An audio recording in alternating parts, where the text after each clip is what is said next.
नमस्कार, मी पूर्वी भावे. तुम्ही पाहताय झिरो आवर. आजच्या भागाची सुरुवात करण्याआधीच तुम्हा सर्वांना मराठी नववर्षाच्या खूप खूप शुभेच्छा. खरं तर आजचा दिवस अत्यंत उत्साहाचा, जल्लोषाचा, मराठी गौरवाचा. पण आपल्या आजच्या उत्साहावरही सावट होतं ते इराण युद्धाचं. इकडे आपल्या महाराष्ट्रामध्ये काल रात्री घरोघरी गुढीपाडव्याची तयारी सुरू होती, लगबग सुरू होती. तर तिकडे इराणमधल्या अस्लुहे शहरातील साऊथ पार्स गॅस फील्ड जवळ आगीचे लोट होते, कारण इस्रायलचा हल्ला. हा हल्ला इराणवर असला तरी त्याचे परिणाम अवघ्या जगाला भोगावे लागू शकतात. कसे ते पुढे सांगतेच, पण त्याआधी आजचे अपडेट्सही पाहूयात. अमेरिका इस्रायल विरुद्ध इराण युद्धाचा आजचा 20वा दिवस आहे आणि इराणमध्ये हाच दिवस उजाडला तो साऊथ पार्स गॅस फील्डवरच्या हल्ल्यानं. स्फोटानंतर जे आगीचे लोट होते ते कित्येक किलोमीटरवरनंही दिसत होते, त्यामुळे हल्ल्याची तीव्रता तुम्हाला लक्षात येईल.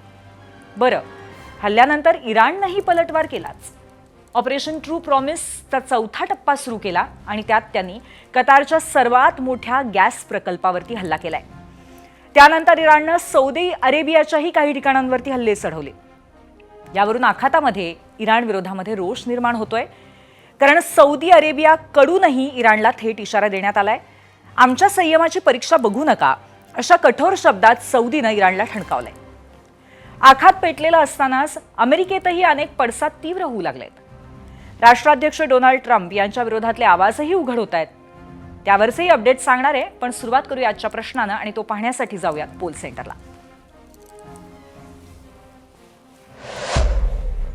आजचा आपला प्रश्न आहे, इराण इस्रायलच्या हल्ल्यांमध्ये आखातातील महत्वाची तेल वायू केंद्र निशाण्यावर. जगावरील ऊर्जा संकट आणखी गडद झालंय असं तुम्हाला वाटतंय का? होय आणि नाही असे दोन पर्याय आहेत. एकंदरीतच परिस्थिती पाहता तुमचं मन जे सांगतंय ते जरूर आम्हाला सांगा, व्यक्त व्हा.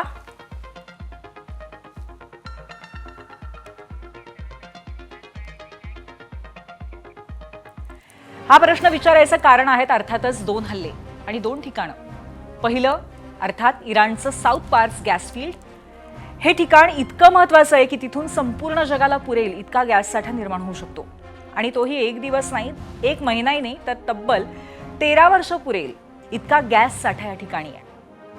आणि दुसरं ठिकाण सौदी अरेबियाची राजधानी रियादमध्ये. इथल्या रिफायनरीवरती इराणच्या IRGC म्हणजेच इराणी रिव्होल्युशनरी गार्ड्सनं प्रतिहल्ले केले. पण इराण असो की सौदी अरेबिया किंवा कतार हे देश काही एकमेकांसमोर थेट युद्धात नाही आहेत. पण अमेरिकेची लष्करी तळं उद्ध्वस्त करण्याच्या नादात इराणनं आता इतरही ठिकाणावरती हल्ले सुरू केले. आपल्या सगळ्यांनाही माहिती आहे की 28 फेब्रुवारीला हे युद्ध सुरू झालं होतं आणि तेव्हापासून आतापर्यंत या तिन्ही देशांव्यतिरिक्त एकाही देशानं आक्रमक भूमिका घेतलेली नाहीये. पण आज इराणनं कतार आणि रियादवरती केलेल्या हल्ल्यानंतर या दोन्ही देशांनी पहिल्यांदाच याच्यामध्ये उडी घेतली आहे. म्हणजे प्रत्यक्ष नाही, पण एक खंबीर भूमिका घेतली आणि इराणला एका पद्धतीने धमकी दिली आहे. या व्यतिरिक्त या हमल्यांबद्दल 12 मुस्लिम देशांनी, त्यातले 11 देश आखाती देशही आहेत, त्यांनी नाराजी व्यक्त केली. तसंच सौदी अरेबियाची राजधानी म्हणजेच रियादमध्ये तातडीची बैठक घेतली.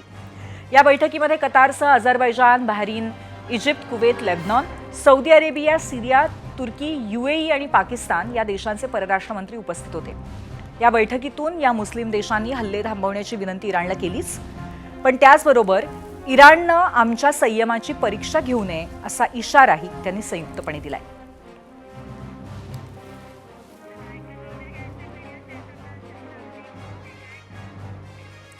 मी तुम्हाला अगदी सुरुवातीपासून सांगतेय की साऊथ पार्स गॅस फील्ड अत्यंत महत्त्वाचं ठिकाण आहे आणि त्यावर हल्ला म्हणजे फक्त इराणवरती हल्ला नाही, तर अवघ्या जगाच्या इंधनावरती हल्ला ठरू शकतो.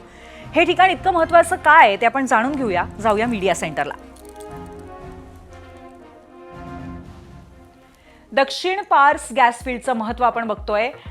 पार्स क्षेत्रात जगातला सर्वात मोठा नैसर्गिक वायूचा साठा आणि मोठा भाग इराणच्या मालकीचा आहे. दोन देशांच्या मध्ये खरं तर हा भाग विभागलेला आहे. याच नैसर्गिक गॅस साठ्याचा दुसरा भाग कतारच्या मालकीचा आहे. त्याला नॉर्थ डोम असं म्हणतात. इथे आपण या दृश्यांमध्ये बघू शकतो. या ठिकाणी तब्बल 1800 ट्रिलियन क्युबिक फीटचा वापरता येण्याजोगा गॅस साठा आहे. 18 ट्रिलियन क्युबिक फीट. संपूर्ण जगाला सलग 13 वर्ष गॅस पुरवण्याची क्षमता या साठ्यामध्ये आहे. दक्षिण पार्समध्ये तयार होणारा बहुतांश गॅस हा घरगुती वापराचा आहे. हा सुद्धा एक अत्यंत महत्त्वाचा भाग आहे. आधीच जगाला कुठेतरी टंचाई जाणवायला लागलेली आहे. भारतामध्ये तर आपण परिस्थिती जाणतोच. दरम्यान या युद्धाच्या झळा आता संपूर्ण जगाला बसायला सुरुवात झाली आहे आणि कच्च्या तेलाच्या किमती $200 प्रति बॅरलवरती जाण्याची शक्यता आहे. बंद झालेली होर्मुझची सामुद्रधुनी आणि आता पार्स क्षेत्रावरचे हल्ले यामुळे तेलाच्या किमती कमालीच्या भडकण्याची शक्यता आहे, तशी भीती आहे आणि तज्ज्ञांचाही तसाच अंदाज आहे. युद्ध सुरू होऊन आता 3 आठवडे झालेत, पण युद्ध संपण्याची कोणतीही शक्यता नाहीये. गेल्या 20 दिवसांमध्ये कच्च्या तेलाच्या किमती वाढतच चालल्यात. त्या कशा ते पाहूयात मीडिया सेंटरला. कच्च्या तेलाच्या किमतींचा वाढता आलेख आपण बघतोय. जानेवारीमध्ये $63 प्रति बॅरल, त्यानंतर फेब्रुवारीमध्ये $69 प्रति बॅरल, 28 फेब्रुवारीला युद्ध सुरू झालं, त्यानंतर 4 मार्चला $85, 6 मार्चला $99, 10 मार्चला $120, 12 मार्च 127, त्यानंतर पुन्हा एकदा मोठी झेप 16 मार्चला 143 आणि 19 मार्चला 146 अशी आजची परिस्थिती आहे. जानेवारीतल्या $63 वरनं आपण $146 वरती आलेलो आहोत. $80 ने प्रत्येक बॅरलची किंमत वाढलेली आहे.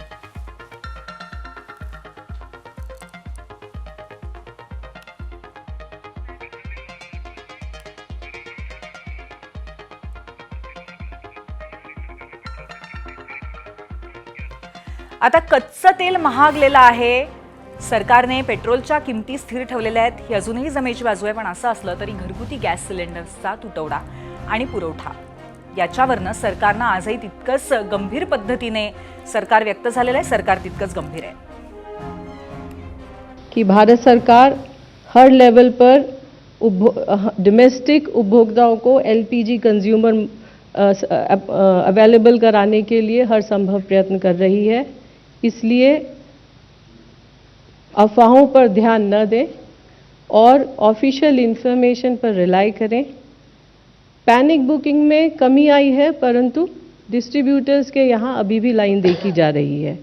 इसलिए मेरी सभी उपभोक्ताओं से रिक्वेस्ट है कि ऑनलाइन रिफिल बुक करने के बाद होम डिलीवरी का इंतज़ार करें. डिस्ट्रीब्यूटर्स के यहाँ जाकर लाइन में न लगें और जहाँ जहाँ पर ऑल्टरनेट फ्यूल की पॉसिबिलिटी है, please switch on to the alternate fuel और एनर्जी कंजर्वेशन, एलपीजी कंजर्वेशन पर हर संभव प्रयत्न करें.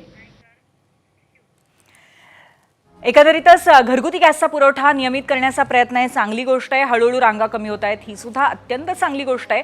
परंतु या सगळ्या युद्धाचा परिणाम आणि सगळ्या आर्थिक परिस्थितीचा परिणाम सुद्धा शेअर मार्केटवरती प्रचंड तणाव निर्माण होण्यामध्ये झालेला आहे.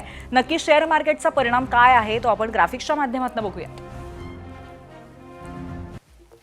मुंबई शेअर बाजाराची पडझड आपण बघतोय. इंग्रजी नववर्ष म्हणजेच 1 जानेवारीपासून गुढीपाडव्यापर्यंत आपल्या मराठी नववर्षापर्यंत काय परिस्थिती आहे बघूया. 85,188 अंक 1 जानेवारीला ही स्थिती होती. त्यानंतर 82,000 वरती 25 फेब्रुवारीला सेन्सेक्स खाली आला. 4 मार्चला एक मोठी पडझड होऊन 79 पर्यंतच्या आसपास बाजार गेला. त्यानंतर 77,566 अंक ही परिस्थिती 9 मार्चला होती. ती 74,563 अंकांवरती आली 13 मार्चला. 18 मार्चला 74,563च्या आसपासच पुन्हा होती आणि त्यानंतर 19 मार्चला आज 74,104 अशी परिस्थिती आहे. त्यामुळे 11,084 अंकांची घसरण 1 जानेवारीपासून झालेली आहे. एकंदरीत 1 जानेवारीच्या आकड्याच्या तुलनेने 12 ते 13% ही पडझड झालेली आहे.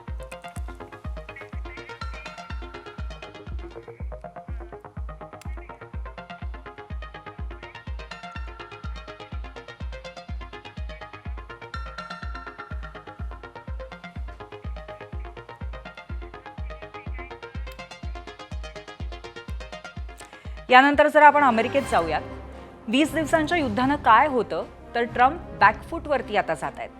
एवढं सगळं घडून गेल्यानंतरही इस्रायलनं साऊथ पार्सवरती केलेल्या हल्ल्याबाबत अमेरिकेला काहीच कल्पना नव्हती असं म्हणत अमेरिकेचे राष्ट्राध्यक्ष डोनाल्ड ट्रम्प यांनी हात झटकण्याचा प्रयत्न केला.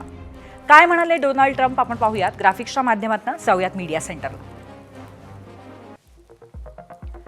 डोनाल्ड ट्रम्प यांनी आज हात झटकले. आखातामध्ये जे काही घडतंय त्याच्या रागातून इस्रायलनं इराणच्या साऊथ पार्स गॅस फील्डला लक्ष्य केलं. तुलनेने अगदी कमी भागामध्ये हा हल्ला झालाय. या हल्ल्याबाबत अमेरिकेला कोणतीही माहिती नव्हती आणि याच्याशी दुरान्वयही संबंध नसलेल्या कतारला या हल्ल्याची जराशीही कल्पना नव्हती. दुर्दैवानं इराणला याची कल्पना नव्हती आणि त्यांनी कतारच्या LNG गॅस केंद्राच्या एका भागावरती हल्ला केला. यापुढे इराणच्या कोणत्याही ऊर्जा केंद्राला लक्ष्य करू नये अशी इस्रायलला समज दिली आहे, असंही डोनाल्ड ट्रम्प म्हणालेत. यापुढे इराणनं कोणताही दोष नसलेल्या कतारसारख्या देशांवरती हल्ला केला तर संपूर्ण साऊथ पार्स ऑइल फील्ड उडवून देण्याची ट्रम्प यांनी धमकी दिली आहे.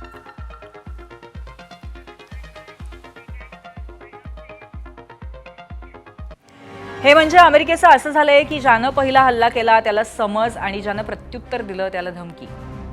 मॉरल पोलिसिंग करणाऱ्या अमेरिकेच्या अध्यक्षांचं हे अजब धोरण जगाला काही नवीन नाहीये. पण आणखीन सांगते की हे युद्ध अमेरिकेलाही चांगलंच महागात पडतंय. अमेरिकेची अर्थव्यवस्था ही $32 ट्रिलियन इतकी आहे आणि त्या अमेरिकेवरती 2 महिन्यापूर्वीपर्यंत $37 ट्रिलियन इतकं कर्ज होतं आणि या युद्धामुळे हे कर्ज लवकरच $40 ट्रिलियन घरापर्यंत पोहोचण्याच्या वाटेवर आहे. म्हणजे काय, इराणला नष्ट करण्यासाठी जगावरती युद्ध लादलेल्या अमेरिकेवर येणाऱ्या काळामध्ये आर्थिक कर्जाचं संकट आहे हे नक्की आहे. गेले काही दिवस आपण पाहतोय जगावर लादलेल्या या युद्धामुळे अमेरिका एकटा पडत चाललाय. आता इराण आणि इस्रायलनं वायू आणि तेल केंद्रांवरती केलेल्या हल्ल्यामुळे जग गॅस आणि तेलाच्या संकटाच्या दरीत ढकललं जात आहे. स्पेननं आज युरोपीय संघाला साथ घालत या अनुषंगाने कठोर भूमिका घेतली. स्पेनचे परराष्ट्र मंत्री जॉस मॅन्युअल अल्बारेस प्युनो यांनी आज महत्त्वाचं विधान केलंय. हे युद्ध युरोप संघाचं नाही. या युद्धाबद्दल संघाला काहीच कल्पना दिली गेली नाही. या संघर्षामुळे युरोपवरती परिणाम होत आहेत. युरोपमध्ये ऊर्जेच्या किमतीत वाढ होतीये. ऊर्जेच्या किमतीत 30% अधिक वाढ झाली आहे. म्हणूनच सर्व युरोपीय संघाने एकत्र येऊन या युद्धाचा विरोध करावा असं आवाहन स्पेनच्या परराष्ट्र मंत्र्यांनी केलंय. तर दुसरीकडे फ्रान्सचे अध्यक्ष इमॅन्युअल मॅक्रॉन यांनीही या युद्धाबद्दल स्पष्ट मत व्यक्त केलंय. युद्धामुळे वाढत असलेला तणाव हा बेजबाबदारपणाचं लक्षण आहे. नागरी पायाभूत सुविधांवरचे हल्ले थांबवण्याचं फ्रान्स समर्थन करतं. गॅस, तेल आणि पाण्याला लक्ष्य केलं जाऊ नये. आखाती देशात सणांचे दिवस आहेत म्हणून काही काळासाठी तरी युद्ध थांबवावं जेणेकरून संवादाला वाव मिळेल असं मॅक्रॉन यांनी म्हटलं.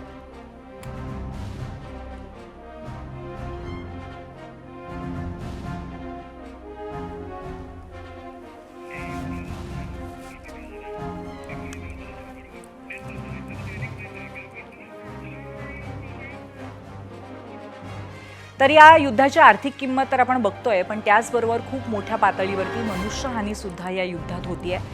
आपल्याला त्याच्या झळा बसत नसल्या तरी प्रत्यक्ष 3 देशांमध्ये परिस्थिती वाईट आहे. आखाती देशांमध्ये सुद्धा प्रचंड मोठ्या प्रमाणामध्ये लोक मृत्युमुखी पडलेले आहेत. आपण डेथ टोल गेल्या 20 दिवसातला या युद्धाचा काय त्यावर सुद्धा एक नजर टाकूया. जाऊया मीडिया सेंटरला. इराणच्या युद्धामध्ये 2428 लोक मृत्युमुखी पडलेले आहेत. इराणमध्ये 1444, लेबनॉनमध्ये 912, जे 2 महत्त्वाचे देश ज्यांना लक्ष्य केलेलं इस्रायलने. इराकमध्ये 29, इस्रायलमध्ये 15, UAE मध्ये 8, इतर राष्ट्रांमध्ये 7 आणि अमेरिकन सैनिक यामध्ये 13 मारले गेलेले आहेत. आणि इराणच्या या संपूर्ण आकडेवारीमध्ये लहान मुलींचा सुद्धा शाळकरी मुलींचा समावेश आहे.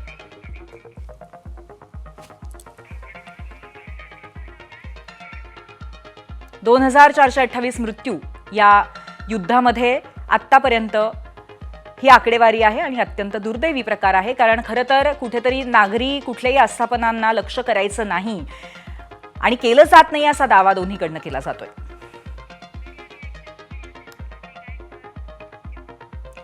आणि आता याच पार्श्वभूमीवर आम्ही जो प्रश्न विचारलाय त्याला सर्वसामान्य प्रेक्षकांनी काय प्रतिक्रिया दिली आहे त्या आपण पाहूयात मीडिया सेंटरला. एक्सवरनं पहिली प्रतिक्रिया आपण बघतोय.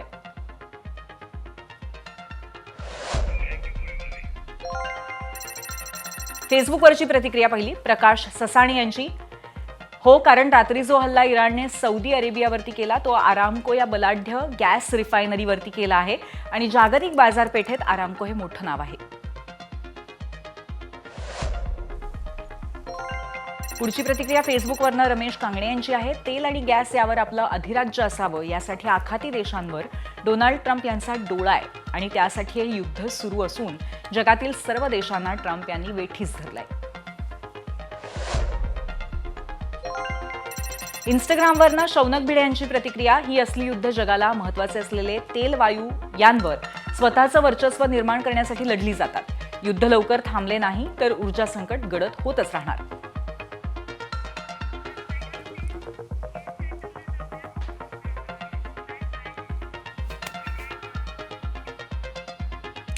आणि यानंतर आपण सध्याची जी परिस्थिती आणि जगावरती जे एक आता आर्थिक मंदीचं संकट हळूहळू दिसायला लागलेलं आहे त्या अनुषंगाने चर्चा करणार आहोत. आपल्यासोबत आहेत अर्थतज्ञ चंद्रशेखर टिळक. आपण जाऊयात गेस्ट सेंटरला.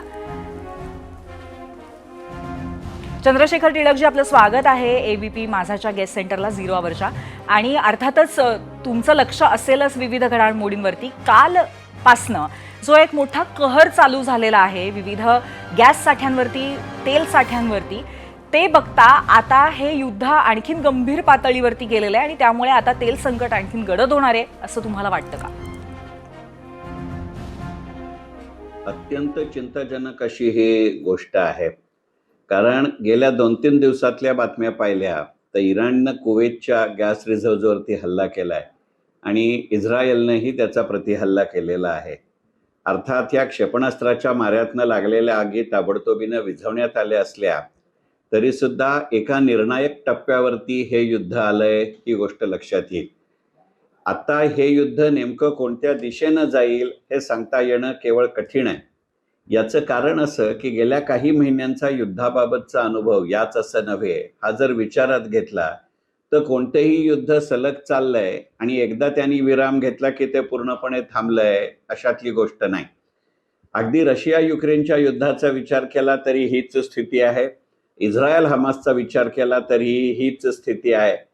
एक फार तर एक अपवाद म्हणून असं म्हणता येईल की अमेरिकेनं जी व्हेनेझुएलामध्ये कारवाई केली आणि त्याच्या राष्ट्राध्यक्षांना सपत्नीक अमेरिकेमध्ये हलवलं, याच्यानंतर त्या फ्रंटवरती काहीही झालेलं नाही.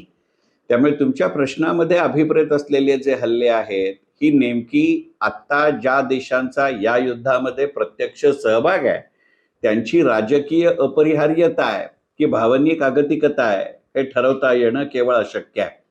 आणि या दोन्ही गोष्टी अशा आहेत की यातलं काहीही असलं तरी सुद्धा याला कोणतंही तर्कसंगत उत्तर नसतं. खरी अडचण आता अशी आहे की अशा वेळेला कोणत्या तरी एका बाजूनं पुढाकार घेऊन समेटाची किंवा वेगळ्या पद्धतीच्या समारोपाची बोलणी करावी लागतात. आज इराणच्या वतीनं हे धोरण नेमकं कोण करणार, हे पाऊल कोण करणार, याचं उत्तर आपल्याला वरती याचा काय परिणाम होणार आहे नक्कीच. परंतु आता ही परिस्थिती बघता भारतावरती काय परिणाम होणार आहे हा सुद्धा महत्वाचा मुद्दा आहे. त्या अनुषंगाने काय सांगाल? काय वाटेल ते होऊ शकतं. कारण आता जर युद्ध लांबलं तर ते अमिबाच्या पद्धतीनं लांबेल की काय असं गणित आहे. म्हणजे जसं अमिबाला स्वतःचा एक विशिष्ट शारीरिक आकार नसतो, तो कुठच्याही बाजूनं पसरतो आणि कुठच्याही बाजूनं आकुंचन पावतो, युद्ध आज मितीला तसा आहे. आणि असं जर झालं तर एका अपरिहार्यतेतनं जसं आत्ताचं युद्ध सुरू आहे तसं या अपरिहार्यतेतनं जे इतर देश आज मितीला या युद्धात प्रत्यक्ष सहभागी नाहीत, ते तटस्थ आहेत, ते सुद्धा एकतर वाहत्या गंगेत हात धुवून घेतायत की तापल्या तव्यावर आपल्या पोळ्या भाजून घेतायत याचाही विचार करावा लागेल. एक साधं गणित घेऊया आपण की या युद्धाच्या अगदी सुरुवातीच्या टप्प्यामध्ये नॉर्थ कोरियाचे राष्ट्रप्रमुख चीनच्या राष्ट्रप्रमुखांना भेटायला जातात अशी बातमी होती आणि त्यावेळेला या विमानावरती काही प्रमाणात दक्षिण कोरिया म्हणजे साऊथ कोरिया जो गेली अनेक वर्ष एक शांतता प्रिय असा देश निर्माण झालाय त्यांच्याकडनं काही कागाळी केली गेली अशी ही बातमी होती. अर्थात याची फार चर्चा किंवा दुजोरा दिला गेला नाही हे लक्षात घेऊया. पण एक दुसरी गोष्टही अशी लक्षात घेऊ की अशा पद्धतीची अनिश्चितता दीर्घकाळ चालू राहील याचा विचार जरूर गेल्या आठवड्यातल्या काही घटनांमध्ये झालाय. बरोबर. पण म्हणूनच मला तुम्हाला असं विचारायचं आहे चंद्रशेखर सर की आता हळूहळू कुठेतरी इतर देशांचं इंटरव्हेन्शन या सगळ्या ह्याच्यामध्ये किती महत्वाचं ठरतं आणि ते लवकरच आपल्याला होताना दिसेल का? कारण हळूहळू फ्रान्स, स्पेन यांनी आपली भूमिका मांडायला सुरुवात केलेली आहे. करोना नंतरच्या काळामध्ये गेल्या 5 ते 6 वर्षाच्या काळात जागतिक अर्थव्यवस्थेमध्ये जे वादळी बदल झाले, त्याचे जे 3 महत्वाचे हिरो आहेत, इंडोनेशिया, चीन आणि भारत, ते आज मितीला या युद्धामध्ये तटस्थ आहेत. कोणत्याही प्रकारचं विधान या तीनही देशांच्या राष्ट्रप्रमुखांनी या युद्धाबद्दल इतके दिवस ते युद्ध सुरू झाल्यानंतरही केलेलं नाही, हे लक्षात घेतलं पाहिजे. एकंदरीतच हे युद्ध अत्यंत टिपेला पोचलेलं असताना सुद्धा हॉर्मोझ स्ट्रीप इराणनं आपल्या देशासाठी पाठवलेल्या तेल जहाजांसाठी खुली केली. इतकंच नव्हे तर तेहराननं ही त्यांना संरक्षण पुरवावं असं आवाहन केलं आणि तेहरानच्या सामुद्रधुनीतनं ही 2 जहाजं पुढे आल्यानंतर भारतीय नौसेनेनं त्यांना संरक्षण दिलं. आणि ह्या घटना होत असतानाच जी काही ठिकाणी सोशल मीडियामध्ये बातमी फिरतीये की रशिया तो एका दुसऱ्या देशाकडे काही तेल पाठवत होतं, शेवटच्या क्षणाला त्यांनी त्यांचा मोर्चा वळवून ती संपूर्ण जहाजांचा चमू भारताच्या किनाऱ्याकडे रवाना झाला. हे पाहू जाता आपण काही बोललो नाही तरी प्रिव्हेंटिव्ह ऍक्शन म्हणावी अशा पद्धतीची सुरक्षात्मक पावलं उचलली गेलीत. अशी सुरक्षात्मक पावलं किती काळ उपयोगी पडतील आणि नेमकी ती कोणत्या कोणत्या वस्तू आणि सेवांच्या बाबतीत उचलली गेली आहेत, याच्यावरती आपल्या राष्ट्रीय अर्थव्यवस्थेवरती या युद्धाचा ताबडतोबीनं आणि दिरंगाईनं काय परिणाम होईल हे अवलंबून राहील. नक्कीच. आणि म्हणूनच लक्षात घेऊ की आज मितीला जागतिक अर्थव्यवस्थेच्या क्रमवारीमध्ये आपल्या देशाची अर्थव्यवस्था ही 4थ्या क्रमांकाची आहे. याचे जेवढी सिद्धता किंवा सामर्थ्य म्हणजे स्ट्रेंथ आहे, तेवढंच त्याचा धोका म्हणजे थ्रेटही असतो. त्यामुळे आपण काही प्रमाणात तरी नक्कीच, त्यामुळे ते एक डबल साइडेड स्वॉर्ड सारखा प्रकार आहे, हे नक्की आहे. पण आता युद्ध संपेल अशी परिस्थिती आता तरी दिसत नाही. त्यामुळे युद्ध चाललं तर किती हलवू शकतात, अगदी थोडक्यामध्ये मी तुम्हाला प्रश्न विचारते.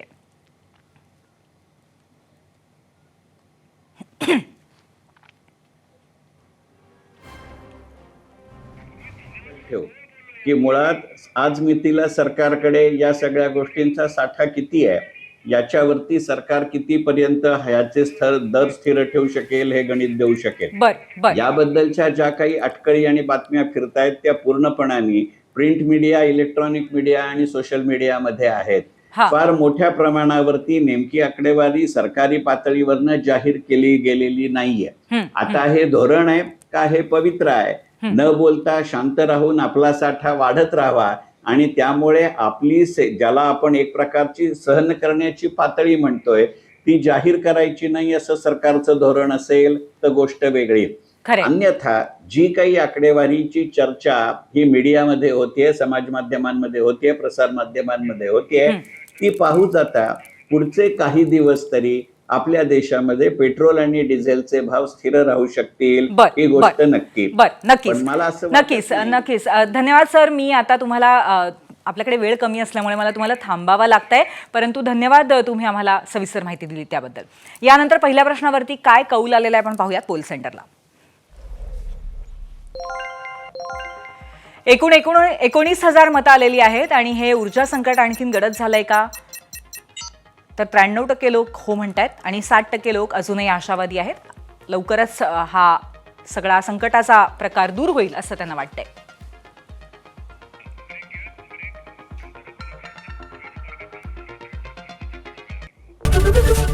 एबीपी माझा, उघडा डोळे बघा नीट.